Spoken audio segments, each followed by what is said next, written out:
हरे कृष्ण. स्वागत आहे आपल्या सर्वांचं पुन्हा या आठवड्यामधल्या सत्संगामध्ये. तर आज आपण विशेष अधिक मासबद्दल पाहणार आहोत आणि या अधिक मासामध्ये काय आपण अधिक करू शकतो भगवंताला प्राप्त करण्यासाठी, या सर्व गोष्टींची माहिती आपण पाहणार आहोत. तर विशेष बऱ्याच पुराणांमध्ये या अधिक मासाचं महत्त्व आहे. तर अधिक मास म्हणजे अधिक म्हणजे एक्स्ट्रा आलेला मास आहे. त्याला मल मास पण म्हटलं जातं किंवा धोंडा महिना, मराठीमध्ये आपल्या भाषेत काय म्हणतात, धोंडा महिना, अधिक मास. तर अधिक काहीतरी करायला पाहिजे. भगवंतांनाही माहिती आहे संसारातून आम्हाला वेळ नाही भेटत. भेटतो का वेळ? नाही भेटत. बऱ्याच जणांना वेळच भेटत नाही. आता इथे किती जण आलेत ऐकण्यासाठी, वेळ नाही भेटत ना. बऱ्याच जणांना वेळ भेटत. बाहेर बसून बोलायला वेळ भेटेल, पण इथं आत येऊन ऐकायचं म्हटल्यानंतर वेळ नाही भेटत. तर असं आहे, बरंच गोष्टी असतात. तर भगवंतांना चांगलंच माहिती आहे. ज्या भगवंताची आपण लेकरं आहोत, आईला माहिती असतं मुलं कशी असतात, स्वतःची मुलं कशी आहेत ते आईला चांगलं माहिती असतं. तसं भगवंतांनाही माहिती आहेत हे माझी मुलं काही अशी तशी माझ्याकडे परत येणार नाही आहेत. म्हणून भगवंत काय करतात, जसं आपल्याला जॉबमध्ये बोनस हवा असतो एक्स्ट्रा, प्रत्येक गोष्टीमध्ये भौतिक किंवा सांसारिक गोष्टी म्हटल्या की सगळ्या गोष्टीमध्ये आम्हाला एक्स्ट्रा पाहिजे, अधिक पाहिजे. अधिक येऊ द्या, आणखी येऊ द्या. खाण्याची चांगली गोष्ट आवडली एखादी, पाणीपुरी, वडापाव, अधिक आलं पाहिजे. एकच लिमिटेड ठेवले की काय, अनलिमिटेड पाहिजे होतं. मग भक्तीचा विषय आला की तेवढ्यापुरतीच करायला पाहिजे. तेवढंच मंदिरामध्ये जाणं, पांडुरंगाचं दर्शन, जाऊन आलो. देवळात गेलतो आम्ही, देवळात गेलो होतो सगळेजण सांगतात. देवळात गेला होता पण काय केलं, जाऊन काहीतरी ऐकलं पाहिजे. देवळात जाऊन ते आचरणात आणण्याचा प्रयत्न केला पाहिजे. देवळात जाऊन नुसतं देवाला जाऊन तोंड दाखवून काही जास्त होणार तेही त्यानेही होईल, पण अधिक जास्त काही साध्य होणार नाही. मग त्या देवाकडे जाऊन काहीतरी मागूनच येतो आम्ही, देवालाही सोडतच नाही. असं तसं देवाकडे जातोय, वेळ देतोय म्हटल्यानंतर काहीतरी टाकायचं आणि तेवढं देऊन भरपूर काही मागून न्यायचं पांडुरंगाकडून. म्हणून आम्ही देवळात जातो. मग भक्ती तरी यासाठीच करावी का? मग अधिक मास भगवंताने काय केलं की 32 महिन्यानंतर हा 33वा महिना येतो. म्हणून बऱ्याच गोष्टी 33 रूपामध्ये दान केल्या जातात या महिन्यामध्ये विशेष करून. तर हा महिनाही भगवंताचा प्रिय महिना आहे. जसं गीतेमध्ये भगवंत म्हणतात, हे बाळांनो बोलू नका, शांत, हाताची घडी घाला बरं. सर्वांनी हाताची घडी घाला, शांत बसा. तुम्ही शहाणे आहात ना सगळे? लक्षपूर्वक ऐका, माझ्याकडे बघा सर्वांनी. तर जसं भगवंत गीतेमध्ये म्हणतात, मासानाम मार्गशीर्षो अहम. तर सर्व महिन्यांमध्ये 12 महिन्यामध्ये मार्गशीर्ष महिना मी आहे. आणि गीतेचा जो 15वा अध्याय आहे त्याचंही नाव काय आहे? पुरुषोत्तम योग. तर तोही अध्याय आपण या महिन्यामध्ये जास्त म्हणायला पाहिजे, दररोज म्हणायला पाहिजे. विशेष करून त्याचं पठण करू शकतो. तर स्कंद पुराणामध्ये पुरुषोत्तम मासाची महिमा सांगितलेली आहे. त्यामध्ये भगवंत म्हणतात, मासानां पुरुषोत्तमो अहम मद्भक्ती प्रद एव च यः करोति व्रतं भक्त्या स याति मम सन्निधिं. मासानां पुरुषोत्तम अहम, सर्व महिन्यांमध्ये किंवा पुरुषोत्तम मास माझ्यासारखा श्रेष्ठ आहे. मासांमध्ये, महिन्यांमध्ये 12च महिने असतात. हा 13वा विशेष महिना 3 वर्षातून एकदा येतो, 4थ्या वर्षी येतो. तर त्यामध्ये माझ्यासारखाच हा पुरुषोत्तम महिना श्रेष्ठ आहे. मद्भक्ती प्रद एव च. आणि हा महिना काय करतो, किंवा या महिन्यामध्ये जो कोणी व्रत आचरण करेल त्याला माझी भक्ती प्राप्त होते, भगवान श्रीकृष्णांची भक्ती प्राप्त होते. करोति व्रतं भक्त्या, या महिन्यामध्ये व्रत केलं पाहिजे. स याति मम सन्निधिं. आणि जो कोणी या महिन्यात व्रत करेल तर तो मला प्राप्त करेल.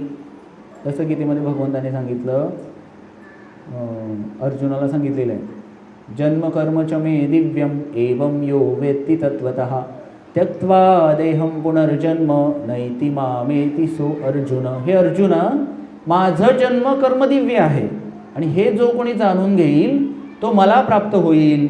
आपलं जन्मकर्म दिव्य आहे का? आपण आपापल्या कर्माने आलो, आम्हाला कर्मफळ भोगण्यासाठी इथं पाठवलेलं आहे. आता आपण होतो कुठे सगळेजण? आम्ही वैकुंठवासी, आलो याची कारणासी, असं तुकाराम महाराज म्हणाले. आम्ही वैकुंठात होतो सगळे, आणि आताही भूवैकुंठातच आहोत म्हणाल तुम्ही सगळे. आम्ही भूवैकुंठातच आहोत सध्याही. मग आम्ही वैकुंठवासी, मग आलो कशासाठी? संसार करावयासी. आलो कशासाठी? आम्ही संसार करावयासाठी. पण तुकाराम महाराजांसारखे संत कशासाठी आले? याची कारणासी, म्हणजे कशासाठी? प्रचार प्रसारासाठी येतात. तुकाराम महाराजांनी संसार केला का? नाही केला. त्यांनी कधीच घरात बसून संसार नीट केलाच नाही. सतत काय करायचे? राम कृष्ण हरी जय जय राम कृष्ण हरी, राम कृष्ण हरी जय जय राम कृष्ण हरी. आणि मग डोंगरावरती, भंडारा डोंगरावरती जाऊन बसायचे. कधी तुकाराम महाराजांचं चरित्र आपण ऐकूच, त्यावेळेस ते येईल सगळ्या गोष्टी. तर मासानाम, अधिक मासाची विशेष कृपा. आणि या महिन्यामध्ये काय दुसऱ्या श्लोकामध्ये म्हणलेलं आहे, अधिके मासिये भक्त्या स्नानदान जपादिकं कुर्वन्ति मानवः सर्वे ते यान्ति हरिमंदिरम. जो मनुष्य अधिक मासात स्नान दान जप आणि भक्ती करतो तो भगवान हरीच्या धामाला जातो. अधिक मासात काय काय केलं पाहिजे? स्नान. आता तुम्ही म्हणा रोजच स्नान करतोय आम्ही, अधिक मासात काय स्नान केलं पाहिजे? पण स्नान ब्रह्ममुहूर्तामध्ये व्हायला पाहिजे. जर आम्ही सकाळी लवकर उठत नसू, बरेच जण उठतही असाल आपल्यापैकी, सवय लागली असेल आपल्या सगळ्यांना, तर अधिक मासात ब्रह्ममुहूर्तामध्ये म्हणजे 4:30च्या आसपास, 4:30 किंवा 5 वाजता जास्तीत जास्त उठायला पाहिजे. पहाटे 4:30-5ला उठून ब्रह्ममुहूर्तामध्ये स्नान, गरम पाण्याने नाही. अर्थातच आता उन्हाळा सुरू आहे, गार पाण्याने आंघोळ करायला पाहिजे. स्नान भगवंतांच्या प्रसन्नतेसाठी. दान केलं पाहिजे. या मासामध्ये अधिक दान करायला पाहिजे, जेवढं शक्य आहे आपल्याला तेवढं. दीपदान पण करू शकता, ते पुढे बघूच आपण. काही 27 गोष्टी करण्यासारख्या आहेत. त्यानंतर अधिक मासांनी, जेव्हा हा अधिक मास तयार झाला, तर हा मास तयार कसा होतो? चंद्र आणि सूर्य याची कालगणना आहे आपल्याकडे. तसं आता इंग्लिश कॅलेंडरनुसार कुठला अधिक मास येतो का? नाही. मराठी कॅलेंडरनुसार अधिक मास येतो. आत्ताच्या पोरांना मराठी महिने विचारले तर येणारच नाहीत, सांगायला सुद्धा येत नाही त्यांना. पण आपल्या वैदिक संस्कृतीनुसार हा अधिक मास येतो 3 वर्षातून एकदा. आणि मग त्यावेळेस काय झालं की अधिक मास आला, पण त्या अधिक मासाला कोणी वालीच नव्हतं, त्याचा अधिष्ठात्री देवताच कोणी नव्हती. जसं या जगातल्या सगळ्या गोष्टींची अधिष्ठात्री देवता आहे. आपली जे शरीर आहे किंवा आपली जी इंद्रिय आहेत, त्या प्रत्येक इंद्रियाची अधिष्ठात्री देवता आहे. किंवा आपली तुम्ही घरामध्ये जर बोरवेल पाडत असता, त्या बोरवेलची सुद्धा अधिष्ठात्री देवता आहे. वनस्पतींची अधिष्ठात्री देवता असते. सगळ्या गोष्टींची अधिष्ठात्री देवता म्हणजे त्याचा कोणीतरी मालक आहे. कुणाच्या तरी अधिपत्याखाली ती गोष्ट वाढते किंवा कार्य करते, किंवा त्याला त्याचा आधार घ्यावा लागतो. तसं या अधिक मास जेव्हा जन्म झाला या अधिक मासाचा, तर चंद्र आणि सूर्याच्या मध्ये जो गॅप आहे त्या कालगणनेच्या मध्ये, त्यातून हा अधिक मास येत असतो. तर त्यामुळं त्या अधिक मासाला कोणीच जे देवी देवता होते, अधिक मास इंद्रदेवाकडे गेले, म्हणजे माझा स्वीकार करा. मला कोणी स्वीकार करायला तयार नाही आहे. इंद्रदेव म्हणजे नाही, तू वंचित आहेस, तू जुगुप्सितम हा शब्द ह्याच्यामध्ये वापरलेला आहे. जुगुप्सितम म्हणजे निंदनीय आहेस, तुला कोणीच, तू एक्स्ट्रा झालेला आहे. मलमास म्हणजे विष्ठा, मल म्हणजे मळ. तर जसं विष्ठा, काय कोणी विष्ठा त्याग केल्यानंतर कुणाला म्हणजे हे वाटतं का, अरे मी विष्ठा त्याग केली म्हणून काही वाटतं का कुणाला? नाही. तर अगदी तसा आहेस की तुला सगळ्यांनी टाकून दिलेला, वाळीत टाकलेला. तर त्यावेळेस मग अधिक मास त्यांना दुःख होतं. आणि शास्त्रामध्ये वर्णन आहे की त्यामध्ये श्लोक आलेला आहे, त्यामध्ये म्हटलेलं आहे की अस्पृश्यो मलरूपत्वात् शुभे कर्मणि गर्हितः श्रुत्वै तद्वचनं लोकान् निरुद्योगो हतप्रभः. अस्पृश्यो की त्याला कोणी स्पर्शही करायला तयार नाही त्या अधिक मासाला. आणि मग काय झालं की श्रुत्वै तद्वचनं लोकान्, लोकांचं हे सगळं बोलणं ऐकून ते अधिक मास हतप्रभ झाले, म्हणजे दुःखी कष्टी झाले. आता मी काय करू, मला कोणी स्वीकार करायला तयार नाही आहे. तर असंच होतं, समाजामध्ये राहत असताना काहीतरी वेगळं किंवा भक्ती वगैरे करायला लागलं तर लोक म्हणतात की हां काय तुम्ही कसं जाता, एवढा वेळ कसं काय बसू शकता प्रवचन ऐकायला, किंवा तुम्ही फारच वाहत चाललात बरं का तिकडे अध्यात्मामध्ये, तुम्ही माळ पण घातली, आता तुम्ही आता जप पण करायला लागलाय, खूपच नियमांचं पालन करताय हो, असं म्हणतात लोक. आणि कुणाला हे नको असतं, कारण सगळ्यांना भोग येही संस्पर्शजा भोगा दुःख योनय एव ते अद्यंतवंत कौंतेय न ते शूरमते बुधा. भगवान श्रीकृष्णाने सांगितलं दुःख का होत आहे, भोग घेण्याची वृत्ती आहे, सगळ्या गोष्टींचा भोग. आणि विशेष करून अधिक मासामध्ये कुठल्याही प्रकारचा भोग घ्यायला नाही पाहिजे. अधिक मासामध्ये हा मास तपश्चर्येचा मास आहे. आणि आपल्याला शरीर, मनुष्य शरीर कशासाठी भेटलं हो, काय फरक आहे मनुष्यामध्ये आणि प्राण्यांमध्ये. मग प्राणीही जगत आहेत, कुत्रे मांजरं सुद्धा जगत आहेत, त्यांच्यात आणि आमच्यात काय फरक आहे. आम्ही काहीतरी तपश्चर्या केली पाहिजे. तपो दिव्यम पुत्रकायेन सत्वम शुद्धे तस्मात् ब्रह्मसौख्यम त्वम अनंतम. भागवतामध्ये ऋषभदेव त्यांच्या पुत्रांना उपदेश करतात, त्यामध्ये ते म्हणतात की मनुष्य जन्म हा तपश्चर्येसाठी आहे. म्हणजे कुठेतरी जाऊन आम्ही वनामध्ये जाऊन तुम्ही म्हणणार महाराज आम्ही तपश्चर्या करावी का, कलियुगात कोणीच वनात जाऊ, वनच राहिलेली नाही, वनात कुठे जाणार आहे. कुठं वनं राहिलेत का कलियुगात, झाडच राहिलेली नाही आहेत. कलियुगात सगळे कॉन्क्रीट वनं झाली. मग कुठे जायचं, अशा काही मंदिरामध्ये जिथं सत्संग होतो तिथं जाऊन ते सत्संगला बसणं ही सुद्धा मोठी तपस्या आहे. भगवंताविषयी ऐकणं ही सुद्धा सगळ्यात मोठी तपस्या आहे. किती जणांना इच्छा होते भगवंताविषयी ऐकण्याची, नाही होत, कारण कलियुग वाढत आहे आणि या भौतिक इच्छा मनामध्ये वाढत आहेत. तर ह्या सगळ्या गोष्टींमुळे मग ते हतप्रभ झाले. दुसऱ्यांचं ऐकलं की हतप्रभ होणार तुम्ही. त्यामुळं चांगल्या लोकांचा संग केला पाहिजे, भक्तांचा संग केला पाहिजे, अभक्तांचा संग करू नये.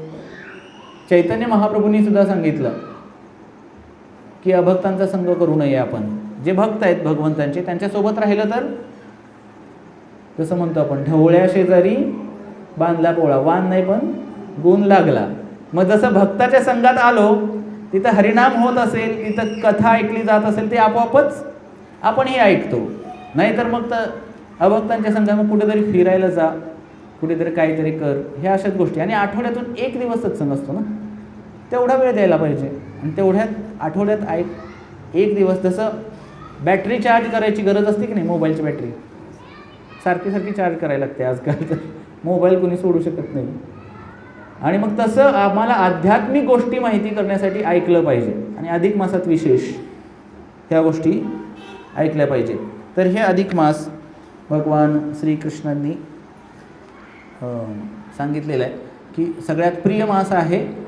आणि त्यासोबतच महिमा आणखी आहे की न कार्तिको न च वैशाखो न माघो मे तथा प्रियः यथा पुरुषोत्तमाख्यो मासो भक्तिप्रदो मम.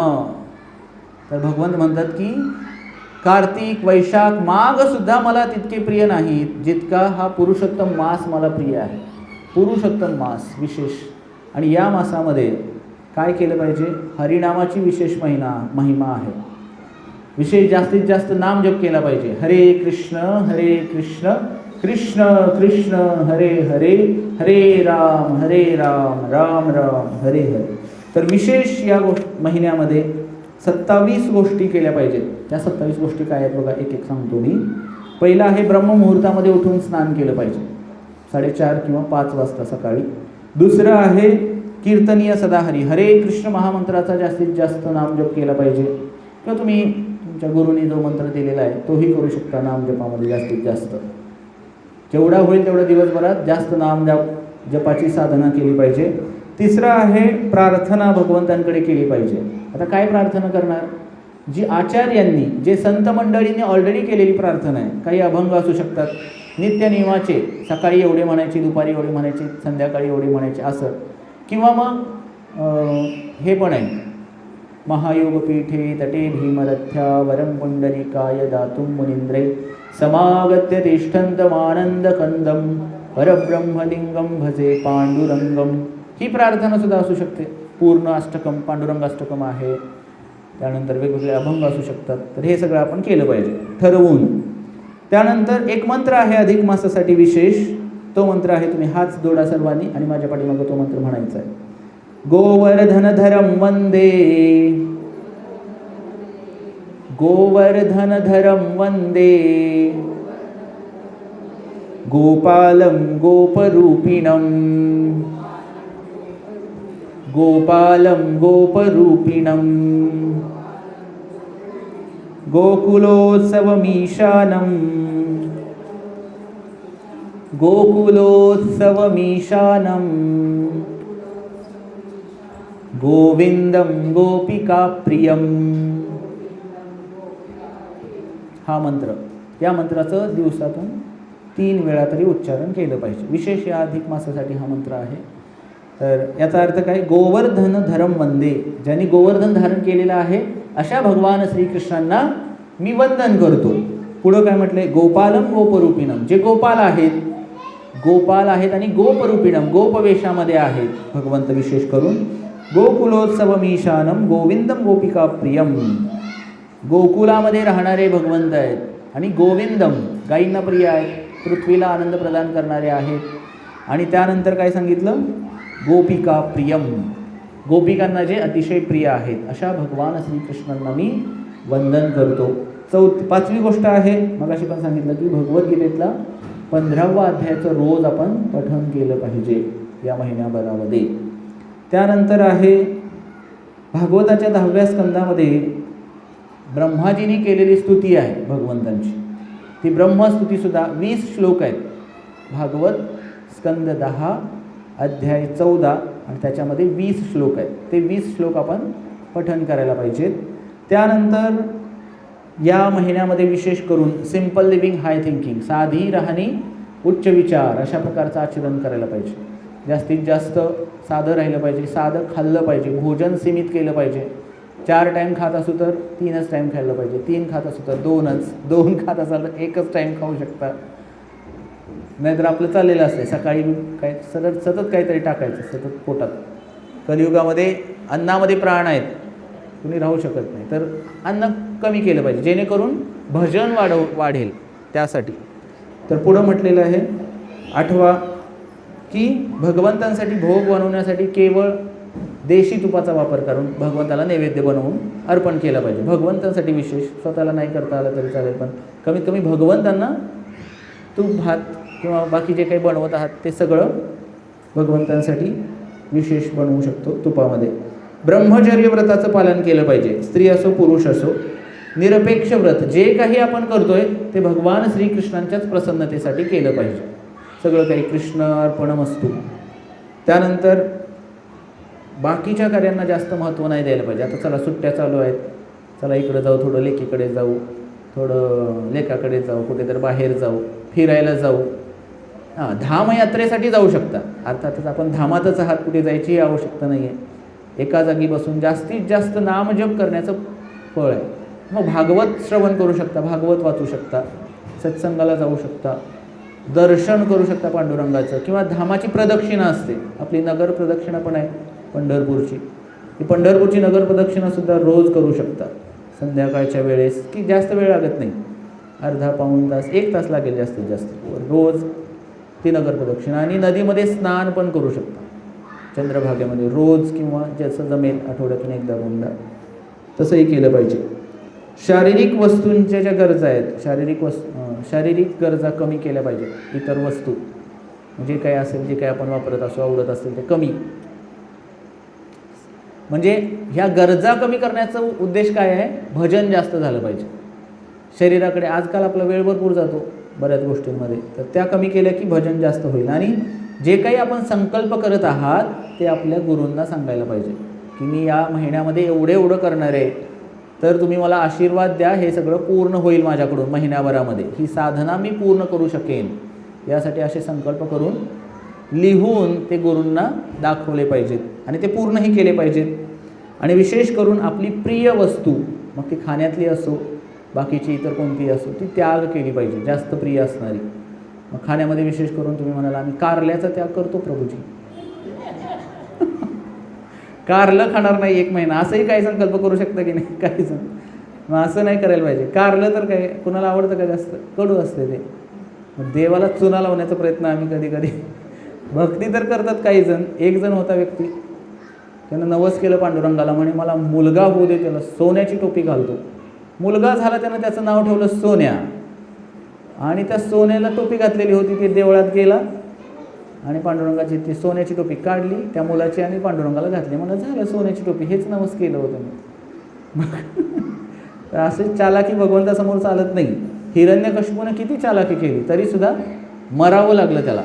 भगवंत असे आहेत, भगवंत कुणालाही सोडत नाहीत, कितीही चालाक बनण्याचा. कारण Krishna is the supreme personality of God head. भगवान श्रीकृष्ण सगळ्यांच्या हृदयात वास करत आहेत. थोडी जरी आपल्या मनात काही जरी भगवंताला फसवण्याची इच्छा झाली तर भगवंत म्हणतात अच्छा असं आहे का, वेळ आल्यानंतर बघून घेतो, नक्कीच तुझी इच्छा आत्ता पूर्ण करून घे, पण जेव्हा माझ्याकडे येशील तेव्हा मी पण बघून घेतो. भगवंत सगळ्या गोष्टींचं आदान प्रदान करतात. जास्त मात्रामध्ये दान केलं पाहिजे, धामवास केला पाहिजे, जे ऑलरेडीच आपण करत आहात. तुलसी दल आणि कमल पुष्प भगवान श्रीकृष्णांना किंवा पांडुरंगाला अर्पण केलं पाहिजे. चंदन तुलसी पण अर्पण करू शकता. आता कमळं काय आपल्याकडे उगवत नाही, त्यामुळे आहे तुमच्याकडे. अरे वा, अरे बाबा छान. तर रोज भगवंताला कमळ पुष्प आणि तुलसी पत्र अर्पण करू शकता. ज्यांच्याकडे कमळ नाही त्यांनी कमीत कमी तुलसी पत्र आणि चंदन तुळशीपत्र असं अर्पण करायला पाहिजे रोज. त्यानंतर क्रोधावरती नियंत्रण केलं पाहिजे. या महिन्यामध्ये राग येतो की नाही आम्हाला, खाली बस पहा, राग येतो की नाही आम्हाला, क्रोधावरती नियंत्रण केलं पाहिजे. राग किती जणांना, सगळ्यांना राग येतो. कुणाला येत नाही असं आहे का इथं कोणी? मला रागच येत नाही म्हणणार नाही, पण त्या रागावर कंट्रोल या महिनाभर केलं तर थोडं आणखी आपण जास्त आपले रिलेशनशिप वाढते, घरामध्ये शांतता राहते. तर ह्या गोष्टी जाणून बुजून कराव्या लागतील. पुढं आहे वैष्णव अपराधचे पूर्ण वाचलं पाहिजे. वैष्णव अपराध म्हणजे साधू संतांची निंदा नाही केली पाहिजे, आसपासच्या लोकांची पण निंदा नाही केली पाहिजे, कोणाचीच निंदा नाही केली पाहिजे की हा असा तो तसा. जास्तीत जास्त मौन व्रत धारण करून मानसिक रूपाने भगवंताचं ध्यान स्मरण सतत करत राहिलं पाहिजे.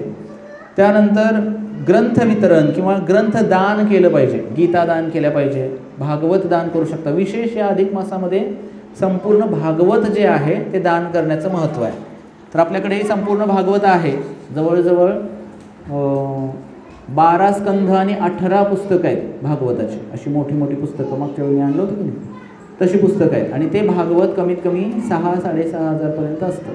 ते कमीत कमी दान करायचं राहिलं स्वतःकडेही घेऊ शकता या महिन्यामध्ये. भागवत मराठीतून आहे संपूर्ण आणि डिटेल. 7 दिवसाच्या कथेत संपूर्ण भागवत ऐकून होत नाही, तर त्यामुळे ते भागवत पूर्ण पाहिजे असेल. 18,000 श्लोकांचं भागवत आहे. आता एकनाथी भागवतही आहे, त्यामध्ये प्राकृत भाषेमध्ये, मराठी पण आहे थोडंसं त्यामध्ये. ते भागवत नाही तर श्रील प्रभुपादांनी विशेष तात्पर्य दिलेलं आहे.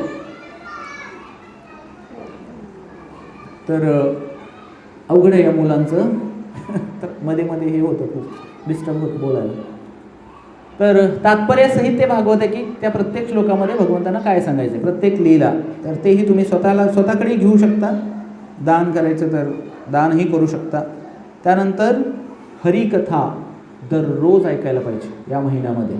भगवंताची कथा का ऐकली पाहिजे, भागवतामध्ये सांगितलेलं आहे. शृण्वता स्वकथा कृष्ण पुण्य श्रवण कीर्तन हृद्यंतस्तु भद्राणी विधुनोती सुरत्सताम. कथा ऐकल्याने काय होतं, जीवनाच्या व्यथा दूर होतात. व्यथा असतील नाही, सर्वांनाच आहे व्यथा, काही ना काहीतरी आम्हाला त्रास आहेच की. मग त्यामुळं आम्ही कथा ऐकली पाहिजे. पण लोक काही ना काहीतरी दुसरंच उपाय शोधत बसतात. कथेनी, केवळ भगवत कथेने सगळ्या व्यथा दूर होणार आहेत. पण आम्हाला कथा कुठं ऐकायची आहे, आम्ही दुसऱ्या काहीतरी गोष्टीमध्ये गुंतलो आहे. जेवढं संसारात गुंताल तेवढं प्रॉब्लेम्स, व्यथा वाढणारच आहेत. मग कथा ऐकली की काय होते, संसारिक गोष्टींची चिंता पण कमी होते आणि मग आपण पूर्णतः किंवा ज्या व्यथा आहेत त्या व्यथाला सामोरं जाण्याची शक्ती कशातून येते, भगवंताच्या कथामधून येते. त्यामुळं कथा ऐकायला पाहिजे या महिन्यात, विशेष ठरवून दररोज ऐकायला पाहिजे कथा. त्यानंतर धामाची परिक्रमा, मंदिर मार्जन केलं पाहिजे. कुठेही मंदिर आहे ते मंदिर झाडून साफ करणं, कुठे जाळी दिसायला नको, मंदिर स्वच्छ एकदम असावं. आपल्या घरातलं मंदिरसुद्धा स्वच्छ असायला पाहिजे या महिन्यात. विशेष रोज झाडून घेऊ शकता आतमध्ये जे काही जिथं आपण भगवंतांना ठेवलेलं आहे. विशेष भगवंतांना दररोज सकाळ संध्याकाळ कमीत कमी 2 वेळा भोग अर्पण करू शकता. तुळशीपत्र ठेवून भगवंताची सेपरेट प्लेट असावी, त्यामध्ये भगवंताला एका व्यक्तीला लागणारं अन्न आणि त्यामध्ये विशेष प्रत्येकावरती तुळशीपत्र 2 वाट्या 1 ग्लास पाण्यासाठी एका व्यक्तीसाठी लागणारं अन्न त्यामध्ये ठेवून भोग म्हणून अर्पण करू शकता भगवंतांना आणि तेच प्रसाद रूपामध्ये ग्रहण केलं पाहिजे. त्यानंतर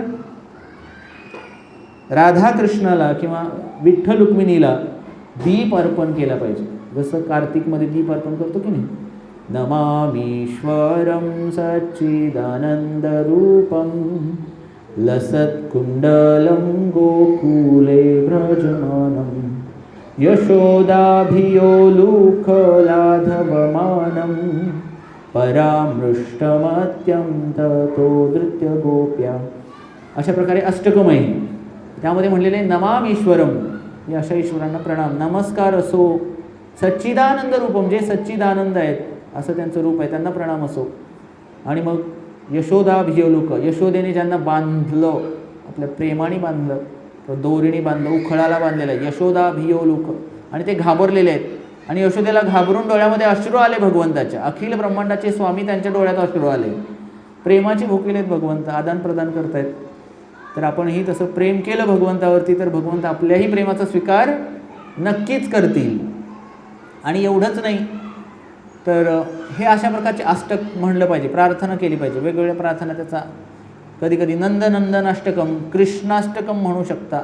वेगवेगळे अष्टक आहेत ते पाठ केले पाहिजेत या महिन्यामध्ये.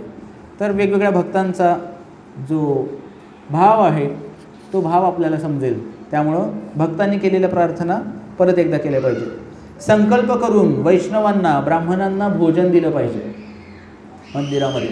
रोज एका ब्राह्मणाला देऊ शकता किंवा 30 दिवस जे काही महिनाभराचं एकदमही देऊ शकता ब्राह्मण भोजन.